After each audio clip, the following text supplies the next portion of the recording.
La pluie. On va avoir droit à un lavage. La grêle. Comment on va traverser ça, Bill? Le vent. Phoenix! En un éclair, Il va s'écraser! le mauvais temps peut transformer un vol ordinaire en une lutte pour la survie. Les pilotes ont fait de leur mieux pour sauver la situation. Ils n'y sont pas parvenus. Avoir les bonnes informations et les bons équipements peut faire la différence entre la vie et la mort. Les 4 moteurs ont lâché. Lors d'un affrontement entre les avions en vol et le climat qui les accable. Position de sécurité!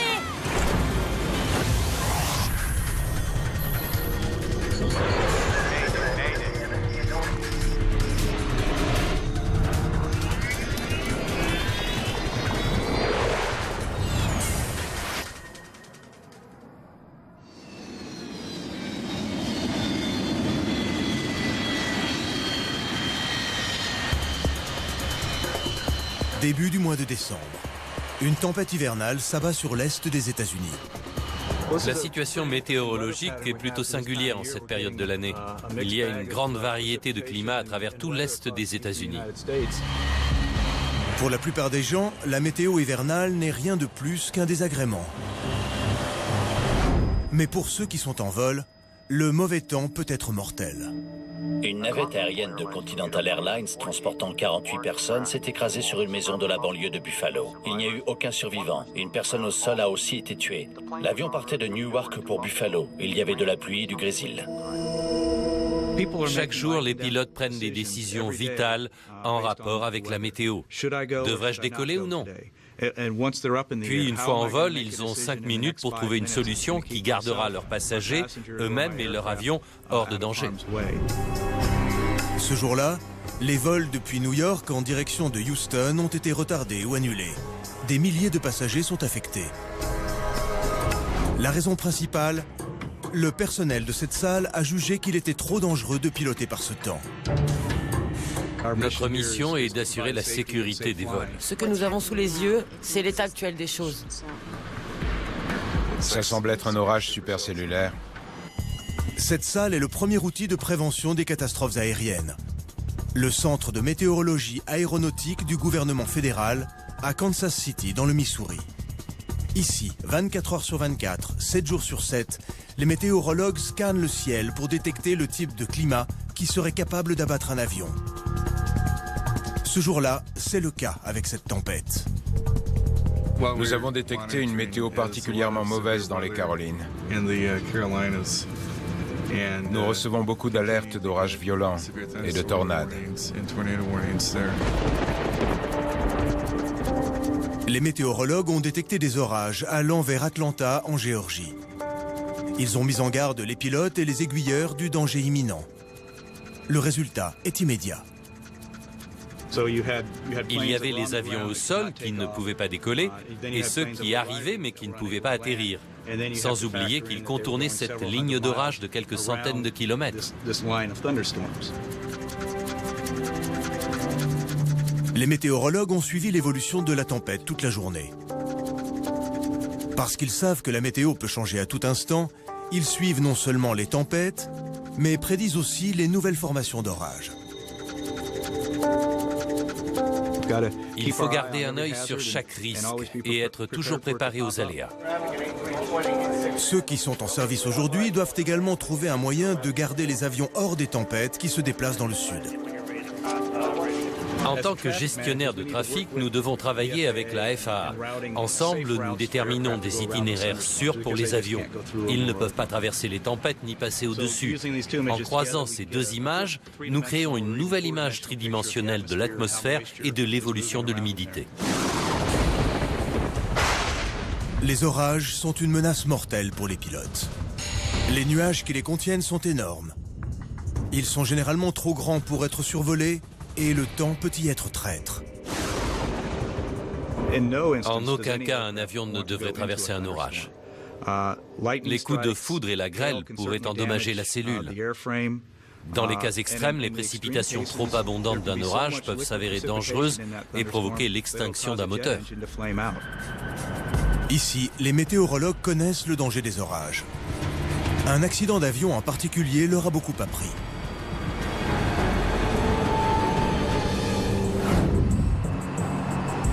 Le 4 avril 1977.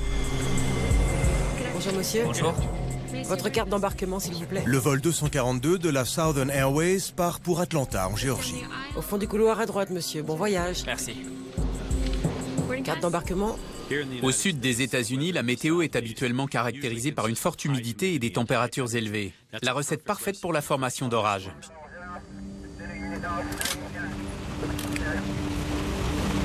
Il pleuvait à Huntsville. Ils nous ont donc dit de ne pas faire le service à cause du temps. Et on ne l'a pas fait de Huntsville jusqu'à Atlanta, qui est un trajet court. On était plutôt ravis d'ailleurs. Les régulateurs de vol donnent aux pilotes les informations concernant la météo. On dirait que tout va bien se passer. Oui, bon vol. La météo datait de 2 heures. Elle n'avait pas été mise à jour. J'étais surpris que nous décollions à ce moment-là. Je pensais que nous allions rouler jusqu'au bout de la piste et patienter parce que la météo était terrible. Mais nous avons roulé et décollé immédiatement. Avant que les pilotes ne soient allés très loin, ils ont reçu un avertissement météo inquiétant du centre de contrôle aérien. Southern Airways 242, je détecte une formation. Elle peut contenir de fortes précipitations. Vous allez la rencontrer d'ici 8 km. Nous sommes déjà sous une pluie battante. Ce sera pas plus mauvais que ce qu'on a ici. En 1977, les pilotes se reposaient plus sur leurs propres compétences, capacités et connaissances que sur le centre de contrôle aérien. Dans ce cas précis, ils avaient un radar météo dans l'avion. Je n'arrive pas à déchiffrer cela. On dirait de la pluie, Bill. Qu'en pensez-vous? Il y a un trou ici. C'est tout ce que je vois. Les pilotes utilisent leur radar pour éviter le mauvais temps. Ils contournent les régions qui sont illuminées sur l'écran. Le radar n'avait pas annoncé un si mauvais temps. Allons droit devant. Le mieux, c'est sûrement d'emprunter cette route. Entre les informations que leur fournissait le radar et ce qu'ils voyaient dehors, ils ont pris ce qu'ils pensaient être la meilleure décision par rapport au mauvais temps. Alors que les pilotes du vol 242 se feraient un chemin à travers l'orage, ils rencontrent un mur de cellules orageuses. Ça a l'air dense. Rien ne passera. L'orage se referme sur l'avion. C'est un trou, n'est-ce pas? Ça n'affiche pas de trou pourtant. La fente entre les cumulonimbus que les pilotes pensent voir sur leur radar n'a plus l'air d'exister. Les pilotes n'aiment pas les orages, quels qu'ils soient. Ils constituent une menace pour un pilotage en sécurité. Les vents à vitesse élevée, le risque de grêle et le vent de cisaillement ont un effet dramatique, non seulement sur les capacités du pilote, mais aussi sur l'avion.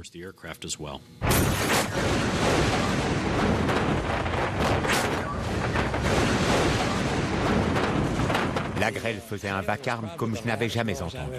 On se serait cru dans un baril en métal et que quelqu'un y jetait des pierres. Le DC-9 plonge dans les nuages orageux.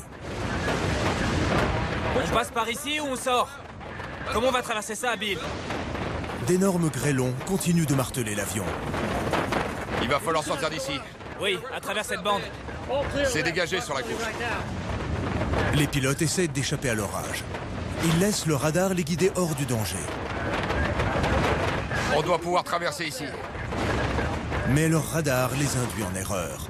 Ce qu'ils pensent être un trou est en réalité la partie la plus intense de l'orage.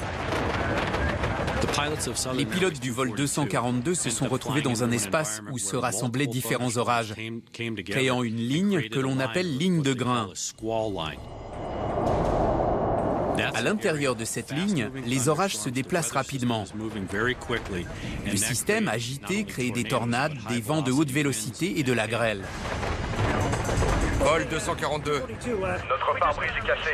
On va essayer de remonter à 4500 mètres. On est à 4000. En regardant l'avant du moteur gauche, je voyais la grêle frapper le capot qui entourait le moteur de plus en plus fort. Les grêlons s'infiltraient au centre de la turbine. Les bruits intenses laissaient présager une panne imminente. Les torrents d'eau et de grêle submergent les moteurs du DC-9, ce qui obstrue les passages d'aération et provoque un dysfonctionnement des turbines. Le moteur gauche ne tourne plus. Notre moteur gauche s'est arrêté. Vous dites avoir perdu un moteur et avoir cassé votre pare-brise? Oui, monsieur. Bon sang, notre moteur nous lâche aussi.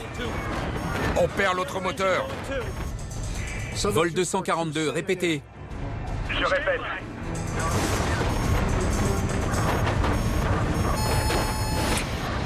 On a perdu les deux moteurs. La suite des événements conduira à l'un des accidents d'avion les plus horribles de l'histoire et à des réformes fondamentales sur les prévisions météorologiques.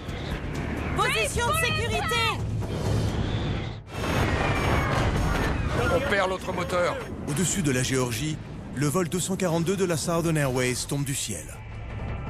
Les deux moteurs nous ont lâchés. Ce DC-9 était à présent un planeur et il tombait de 17 mètres par seconde. Il était à 14 000 pieds. Il ne leur restait pas beaucoup de temps. J'ai réalisé que c'était une situation d'urgence et je pensais que j'allais mourir. Mais j'ai décidé de mettre toutes les chances de mon côté pour m'en sortir. L'avion sort de la tempête, ses deux moteurs en panne. Redémarrez les moteurs.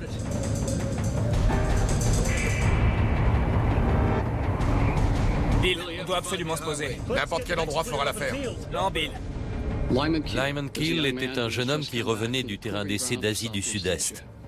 Il était aviateur naval. Il a appris les subtilités de l'atterrissage sur un porte-avions au milieu du roulis et du tangage en pleine nuit dans la mer de Chine. Mais à ce moment-là, il était confronté à une épreuve encore plus difficile que toutes celles qu'il avait dû affronter au cours de sa carrière de pilote. Les volets. Ils sont à 50 degrés. Incapable de redémarrer, Lyman Keel se prépare sans moteur à un atterrissage sur la route 92 de l'État de Géorgie. On va se poser sur cette route. Il y a une voiture devant. C'est bon. Je vais y arriver, Bill. Ça va aller.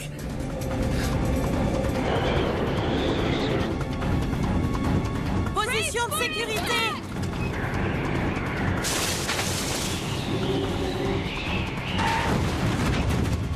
L'avion atterrit sur la route qui traverse la ville de New Hope, en Géorgie. Avant que l'avion ne soit complètement arrêté, du feu s'était déjà infiltré dans la cabine. L'avion a percuté un poteau électrique,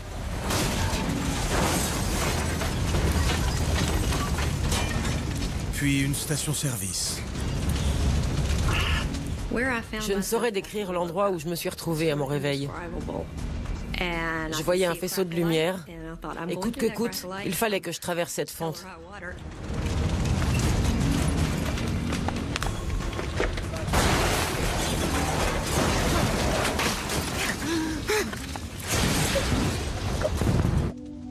J'ai vu un reflet rouge à travers la porte. C'est là que j'ai compris ce qui se passait. Il y avait de la fumée et des flammes.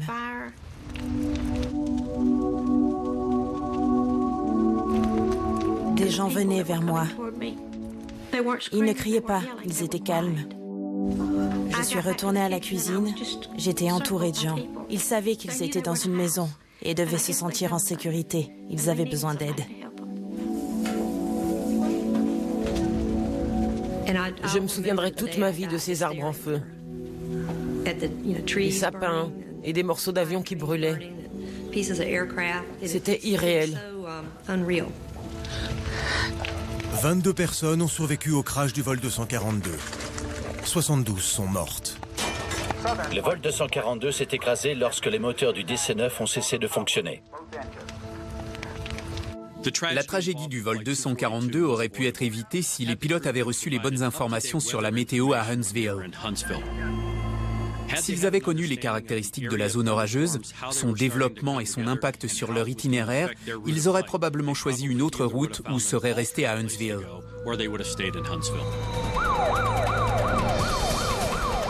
L'importance d'une météo précise fait du Centre de météorologie aéronautique un outil crucial. Après le crash du vol 242 en 1977, les recherches du NTSB ont mené à 2 recommandations. La première était d'améliorer la qualité du temps convectif et des prévisions orageuses. La seconde était de placer des météorologues dans chacun des centres de contrôle de trafic aérien. Et c'est ce que nous avons mis en place en un an. À l'époque du crash du vol 242, le centre météorologique émettait des rapports sur l'orage toutes les 4 heures. Ça laissait une fenêtre trop grande pour saisir l'évolution rapide des orages aux États-Unis. Ce qu'ils recommandaient, et que l'on fait depuis, était de communiquer avec les contrôleurs et les pilotes en vol toutes les heures. Et si nécessaire, on le fait plus souvent lorsque la météo évolue trop rapidement. À la suite de l'accident, le centre météorologique a créé un nouveau poste.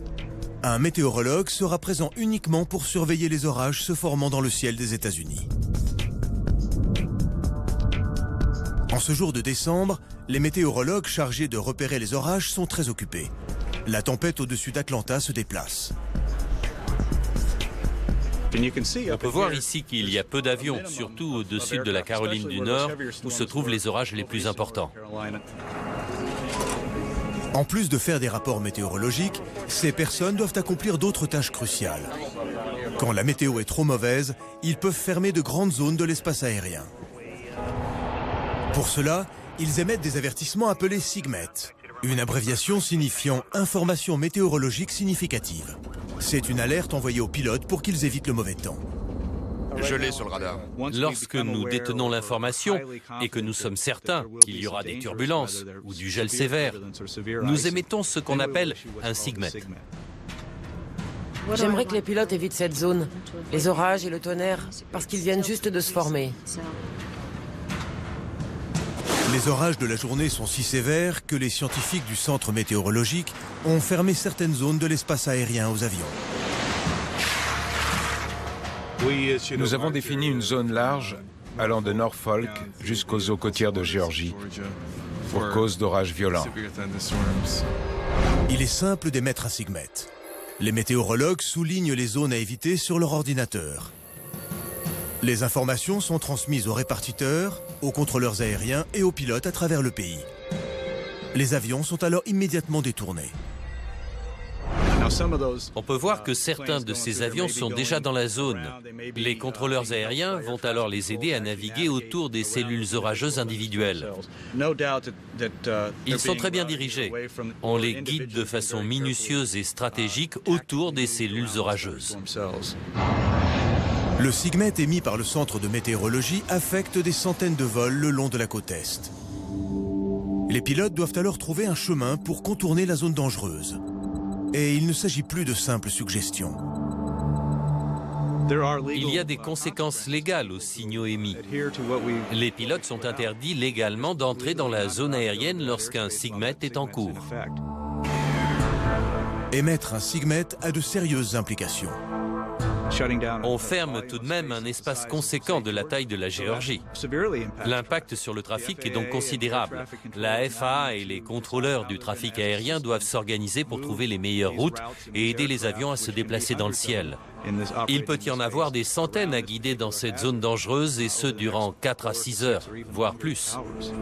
Les avions peuvent contourner l'espace défini par le SIGMET, mais cela augmente la durée du voyage et coûte plus cher en carburant aux compagnies aériennes. Une alternative est de garder les avions au sol jusqu'à ce que le SIGMET soit retiré. Ceci améliore la sécurité, mais ces alertes sont un casse-tête pour les compagnies et pour les contrôleurs.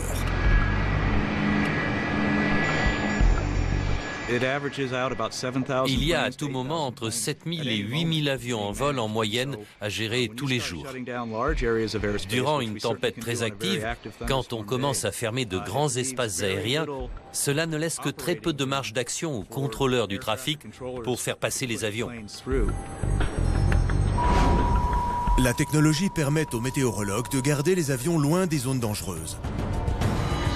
Mais en vol, certaines de ces zones ne sont pas visibles.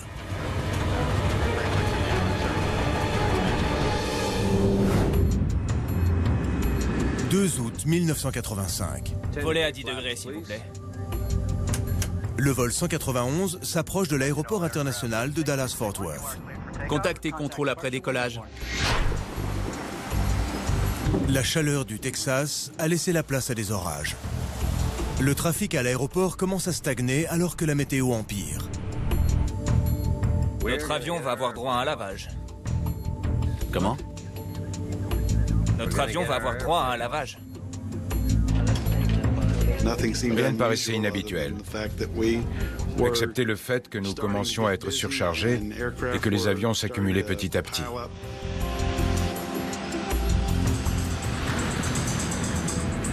Delta 191 à tour de contrôle, nous sommes sous la pluie. Rien à signaler. Nous n'avions reçu aucune alerte du centre météo, ni des pilotes, sur qui on compte le plus d'ailleurs, puisqu'ils sont là-haut.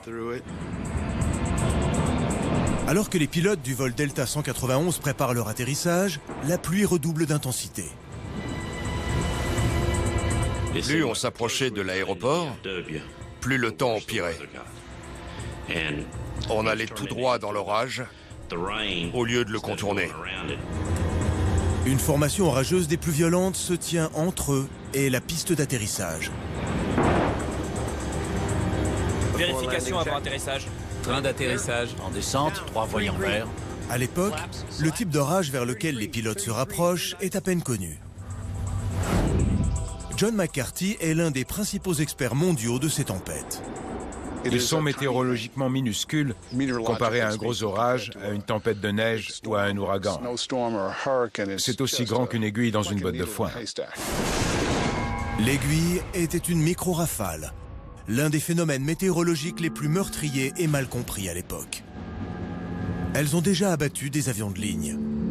Mais lorsque le vol Delta 191 s'approche, aucun système ne les alerte du danger. Avant 1985, les radars à bord des avions étaient faits pour détecter les orages, principalement les zones de forte précipitation. Ils n'étaient pas efficaces, ils n'étaient pas conçus pour détecter les micro-rafales. C'est comme si vous étiez devant un évier et que vous ouvriez le robinet d'un seul coup. L'eau éclabousse partout. C'est à peu près ce qu'est une micro-rafale. Sauf qu'il n'est pas recommandé d'être en avion quand on en traverse une. Quand un avion rencontre une micro-rafale, il est confronté à un ensemble de conditions complexes et puissantes. Des courants d'air descendants et des vents arrière s'abattent sur l'avion. La combinaison est mortelle. À sa force maximale, elle n'est pas plus large que 3 km et ne dure pas plus de 15 minutes. La fenêtre espace-temps étant si petite, la probabilité de s'y retrouver est extrêmement faible. Juste avant d'atterrir, le vol Delta 191 rencontre une micro-rafale. Il va nous lâcher d'un coup. On y est.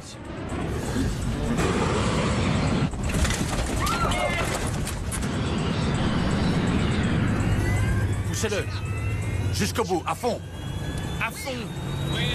Allez. J'ai serré ma ceinture autant que possible. La cabine était si silencieuse qu'on aurait pu entendre une mouche voler. Accrochez-vous.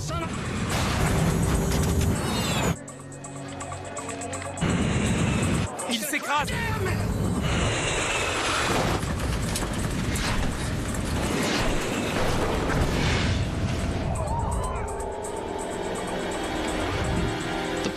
Les pilotes du vol 191 ont fait de leur mieux pour sauver la situation. Ils n'y sont pas parvenus. Je l'ai vu à la dernière seconde. Il a percuté le réservoir dans un demi-tour. Tout a explosé. Ce n'était pas une boule de feu, mais un véritable mur de flammes.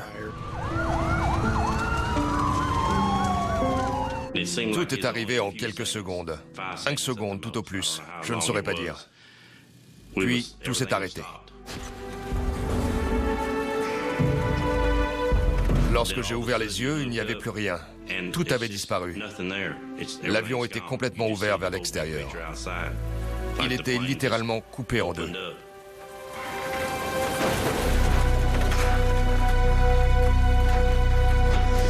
Il y avait des corps partout.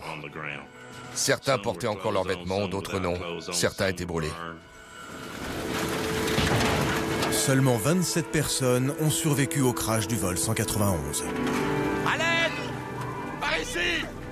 137 autres ont trouvé la mort. J'avais déjà vu la mort. J'étais infirmier militaire au Vietnam. Mais elle ne visait jamais les civils et encore moins un si grand nombre de personnes et de façon aussi soudaine.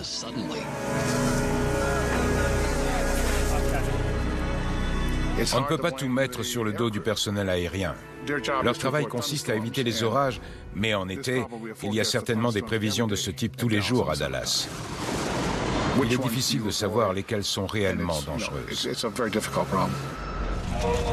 Après le crash du vol 191, l'administration fédérale de l'aviation a cherché activement à développer une technologie qui puisse empêcher les micro-rafales de tuer à nouveau. S'il y a bien un accident dont nous nous souviendrons et duquel nous avons retiré une leçon en développant la sécurité aérienne, c'est le vol 191. La leçon la plus importante est tout simplement que la technologie de l'époque n'était pas assez performante. Nous avons découvert que le radar Doppler, installé au sol, était très efficace pour détecter les micro-rafales. Contrairement au radar météorologique utilisé au moment du crash du vol 191, le radar Doppler peut aussi détecter le sens du vent dans une tempête. Si vous regardez le radar Doppler, vous verrez une partie qui s'éloigne du radar et une autre qui s'en approche. Si elle est petite, c'est une micro-rafale. Ça ne peut être que cela. La micro-rafale a donc ce qu'on appelle une signature sans ambiguïté, ce qui signifie que nous la maîtrisons parfaitement.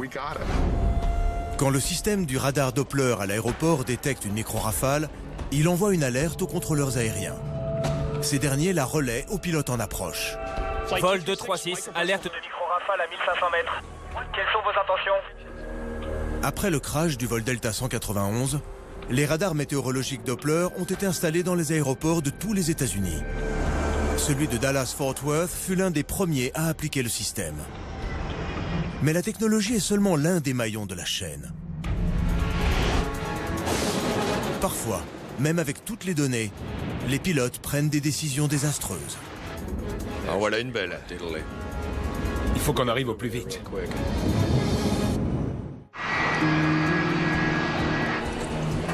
Ce jour de décembre est long pour des milliers de passagers en Amérique du Nord.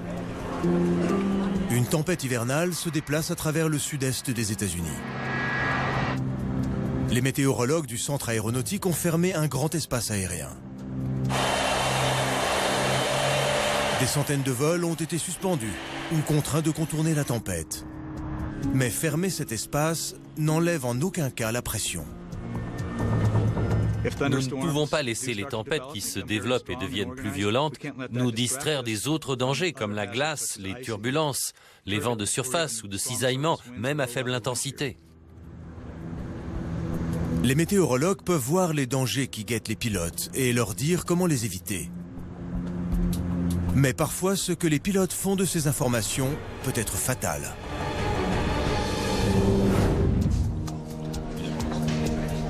« 1er juin 1999. Le vol 1420 d'American Airlines est retardé à cause de la météo. Service de régulation. Michael Origel à l'appareil. Les orages menacent l'arrivée de ce vol à l'aéroport national de Little Rock, dans l'Arkansas. Les pilotes du vol 1420 avaient reçu des notes du service de régulation. Elles concernaient l'activité orageuse à laquelle ils allaient faire face entre Dallas et Little Rock. Ils étaient aussi avertis du fait qu'ils allaient rentrer dans ce qu'on appelle une allée de quilles, ou si vous préférez, un déplacement rapide du climat.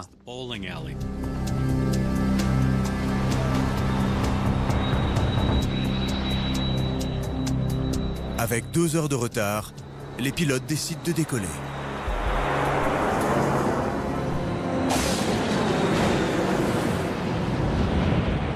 Ils se dépêchent pour profiter d'une brèche dans la tempête.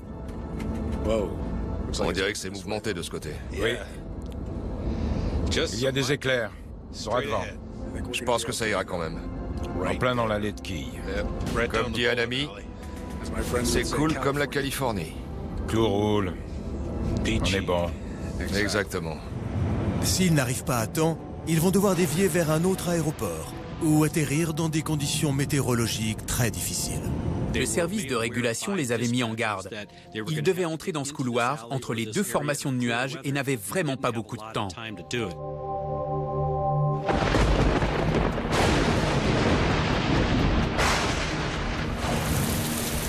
Mais à l'aéroport, le temps empire. Vol 1420, il semble que la deuxième partie de cette tempête approche. Le vent est de 3, 4. 0 à 1, 6. Rafale 3, 4. Vous le voyez? Vous voyez l'aéroport? Où ça? Là. On est paré à descendre. Il est juste là. On est paré? Les pistes se croisent.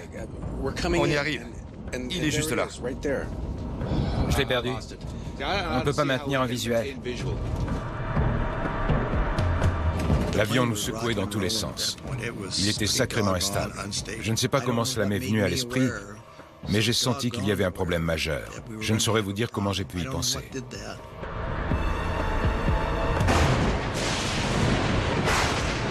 Nous avons analysé une déclaration du commandant issue de l'enregistreur de voix du cockpit. Je déteste voler comme ça.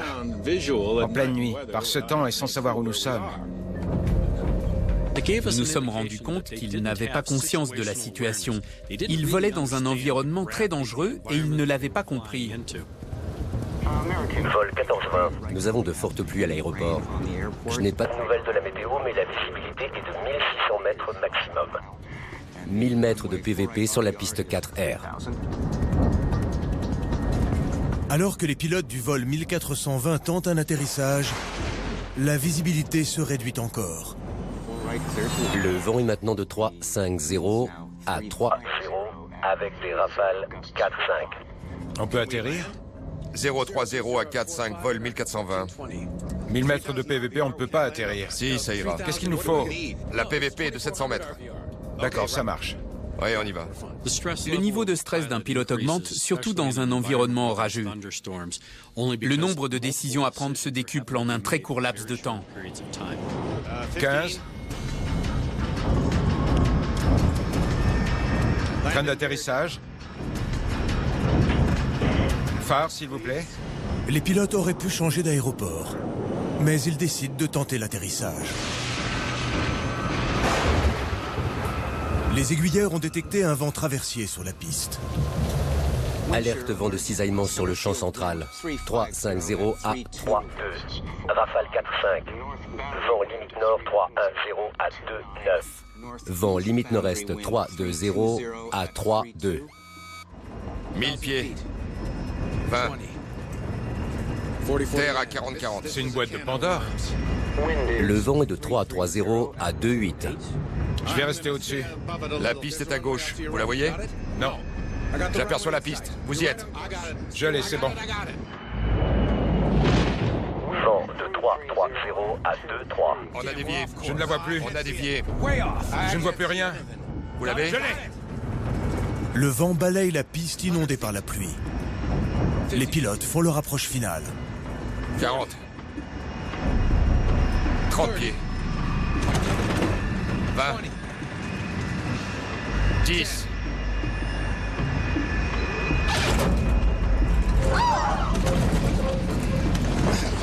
On est au sol. On glisse. Bon sang! Ils perdent le contrôle de l'avion, qui fonce sur la piste d'atterrissage. Enclenchez les freins. L'autre. Un secours! Enclenchez! Enclenchez!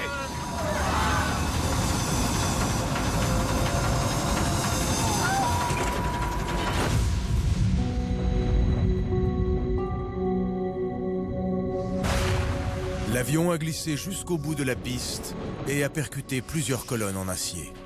Je ne comptais pas mourir comme ça. J'ai dû sortir de cet avion en 10 secondes environ. C'était comme pendant la guerre. Mais tout le monde n'a pas eu cette chance. 11 personnes ont trouvé la mort dans le crash du vol 1420, dont le commandant Richard Bushman. Est-ce qu'ils savaient dans quoi ils s'étaient embarqués? C'était la question la plus importante pour les enquêteurs. Ils ont pénétré un environnement qui menaçait leur sécurité. Le Conseil national de la sécurité des transports en conclut que la décision des pilotes d'atterrir à l'aéroport de Little Rock est la cause principale de l'accident. Le jour du crash, les pilotes du vol 1420 auraient dû suivre les recommandations relayées par les contrôleurs quant à l'état de la piste.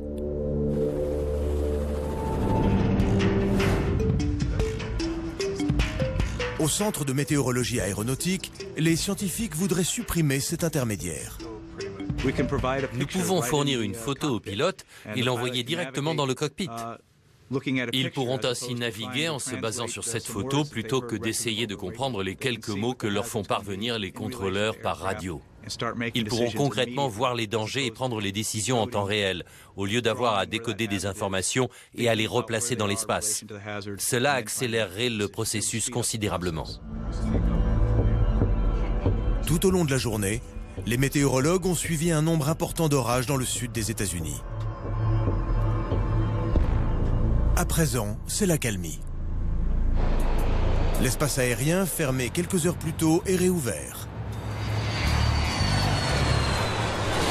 Le trafic reprend un cycle normal. Le temps convectif le plus actif se situait au-dessus de l'est de la Caroline du Nord et au sud. Il y avait une diminution des précipitations et plus aucun orage.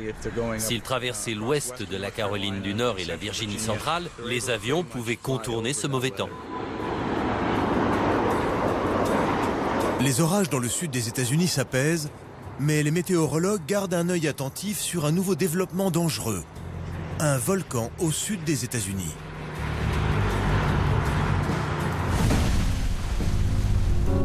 Les nuages de cendres volcaniques peuvent être un danger. Ils peuvent endommager les avions et les moteurs.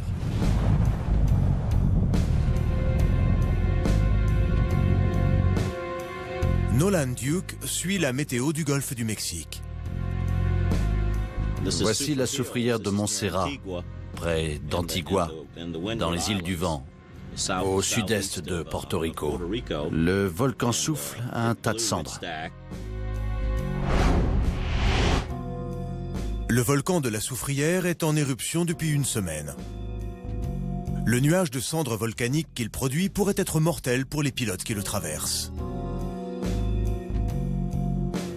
Le centre de météorologie a émis un sigmet pour que les avions évitent la colonne de fumée.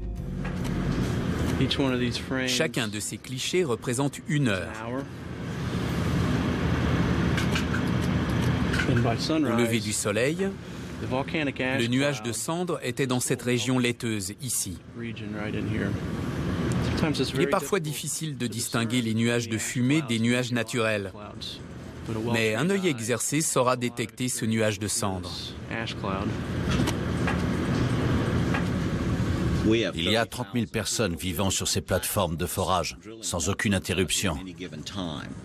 650 hélicoptères volent chaque jour au-dessus du nord du golfe du Mexique pour amener des gens et approvisionner du matériel et de la nourriture. Nous pensions que ça se serait arrêté hier, mais ils avaient prévu que le volcan soufflerait puis cesserait ses émissions. Mais il continue aujourd'hui. Tant qu'il y a ces colonnes de fumée, nous continuerons d'émettre le sigmet. Contrairement à la cendre d'une cheminée ou d'un feu forestier, celle-ci n'est pas douce. Ce sont de fines particules moulues de roches et de minéraux. Mais cette poussière fine a le pouvoir d'arrêter un avion de 300 tonnes. Le 24 juin 1982, les effets dévastateurs d'un nuage de cendres surprend l'équipage d'un avion de ligne de la British Airways. Barry et moi étions aux commandes. Il faisait tout noir dehors. Puis, il y a eu comme des éclaboussures de lumière sur le pare-brise. Le Galunggung, sur l'île de Java, est entré en éruption. Mais aucun avertissement n'a été émis aux pilotes. Quand le 747 pénètre le nuage, il entre en contact avec les particules de cendres volcaniques. La friction crée une lueur scintillante sur le pare-brise. Parce que l'atmosphère est sèche, l'électrification par frottement produit une lueur que nous appelons le feu de Saint-Elme. Pareil de mon côté. Les pilotes ne comprennent pas ce qu'ils voient. Ce spectacle de lumière s'est intensifié. Nous étions assis là, face à deux vitres de lumière brillante et blanche en guise de pare-brise.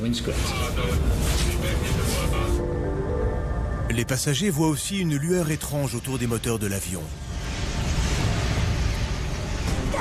De la fumée commence à s'infiltrer dans la cabine. De la cendre volcanique est aspirée par le système de ventilation de l'avion.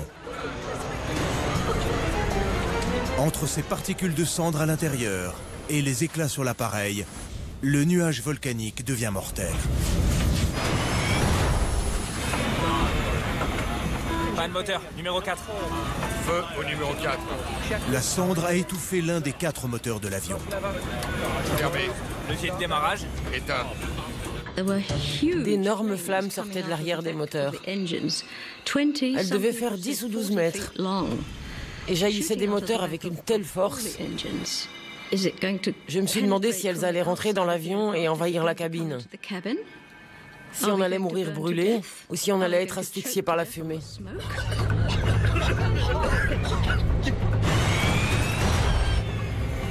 Le moteur de nous lâche. D'accord, commencez la procédure d'extinction. Regardez. Ils sont tous coupés. Les 4 sont HS. Les 3 autres se sont éteints presque instantanément. C'est là que c'est devenu une vraie situation d'urgence. En 1 minute et demie, nous étions passés de 4 moteurs fonctionnels à 0. Le 747 est soudainement impuissant et plonge vers la mer. La priorité des pilotes, redémarrer les moteurs. Mais la cendre volcanique rend cette tâche impossible.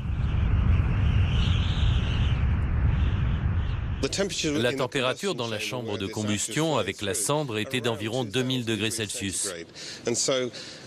Et nous savons que la cendre volcanique commence à fondre à environ 1300 degrés. La cendre volcanique se transforme en une pâte fondue à l'intérieur des moteurs, ce qui bloque les passages d'air et crée une surtension forçant les moteurs à s'éteindre. La cause de la panne est qu'il y a eu une perturbation majeure de la circulation d'air dans le noyau principal des moteurs. Ils ont donc surchauffé et se sont coupés.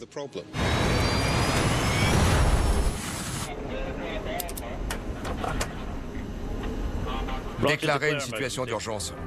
Mayday, Mayday, Mayday. Speedbird 9. Nous avons perdu nos 4 moteurs en 3-7-0. Sans ces moteurs, le 747 commence à tomber du ciel. À une altitude de 35 000 pieds, les pilotes ont moins d'une demi-heure avant que l'avion ne plonge dans l'océan Indien. Recommençons la procédure. Batterie, allumée. La procédure standard de redémarrage des moteurs prend 3 minutes. Quelque chose? Quoi que ce soit? Non. Encore. Du début. Batterie, allumée. Les pilotes ont seulement droit à 10 tentatives de redémarrage. Mise à feu. Enclenché. Les moteurs en surchauffe du vol 009 affectent l'intérieur de l'avion. Ils maintiennent la pression d'air. Mais sans eux, la pression baisse et les passagers peinent à respirer. Respirez normalement. Énergie de réserve ouverte. Robinet d'intercommunication. Rentrée. Mise à feu. Fermée. La procédure de redémarrage des moteurs échouait à chaque fois malgré tous nos efforts. C'était pourtant la seule chose à laquelle on pouvait s'accrocher, alors on a continué. Du début. Batterie, allumée. Allumage en veille. Levier de démarrage enclenché. Il se passe quelque chose? Il ne démarre pas. Je savais qu'un amérissage était très difficile à effectuer, même dans de bonnes conditions. Et là, ce n'était vraiment pas le cas. Je n'avais jamais fait ça avant. Mesdames et messieurs, ici votre commandant de bord. Nous devons faire face à un problème. Les 4 moteurs ne fonctionnent plus. Nous allons faire tout notre possible pour reprendre le contrôle. Je vous demande de rester calme. On reprend. Batterie, allumée. Énergie de réserve, ouverte. Levier de démarrage, quelque chose? Non. D'accord, du début. Batterie. Il nous restait très peu de chances de redémarrer les moteurs avant un amérissage forcé. Autrement, on aurait percuté les montagnes de Java. Alors que le vol 009 de la British Airways est à 3600 mètres au-dessus de l'océan, le moteur 4 se rallume enfin.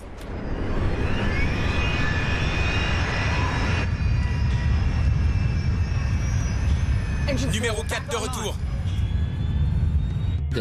C'est le type de grondement que fait le moteur d'une Rolls-Royce au démarrage. C'était merveilleux de l'entendre. Le verre était maintenant à moitié plein et non à moitié vide. C'était une vraie chance qui s'offrait à nous. Grâce à ça, nous aurions été capables de faire le tour de l'île de Java. Manette de gaz, fermée. Levier de démarrage, éteint. Pression du carburant, disponible. Allumage en veille. Levier de démarrage enclenché.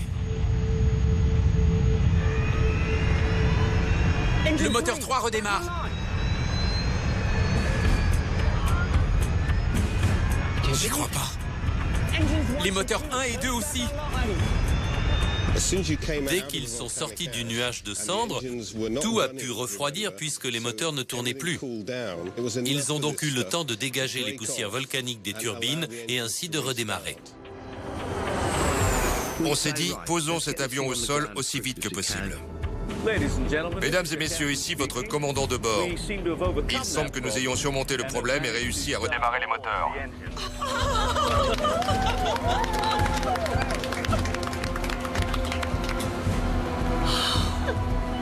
Nous dévions vers Jakarta et espérons atterrir d'ici 15 minutes. Le vol 009 a atterri en toute sécurité. Personne n'a été blessé et une grande leçon a été apprise. Nous avons beaucoup appris et nous avons ajouté cela dans la formation des pilotes. Ils connaissent maintenant les signes qu'il faut guetter. Après l'atterrissage d'urgence du vol 009 à Jakarta, la communication entre les géologues qui étudient les volcans et les pilotes qui doivent éviter les nuages de cendres a été améliorée. En plein jour, les cendres volcaniques sont complètement visibles des pilotes. La nuit, ils se fient beaucoup au radar de bord, mais ce dernier ne les détecte pas. Quelque chose sur le radar? Non. Ils ne peuvent donc pas les voir. Ils volent à l'aveugle dans les cendres volcaniques.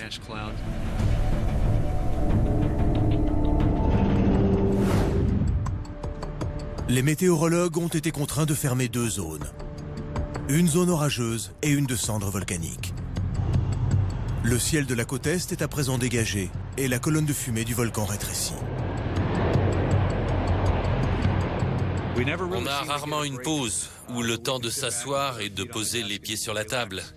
Il y a toujours une prochaine tempête qui se prépare quelque part et il faudra la traiter en temps voulu. La prochaine tempête commence à se dessiner. Les pilotes de la région de Seattle reportent de fortes turbulences. Nous surveillons 2 systèmes en ce moment, l'un au centre de la Californie et l'autre, qui semble plus puissant, est un orage entrant sur la terre ferme par l'État de Washington et l'Oregon. Nous allons leur accorder beaucoup d'attention pendant cette demi-journée. Plus d'1 million de personnes sont montées à bord d'un avion en ce jour de décembre.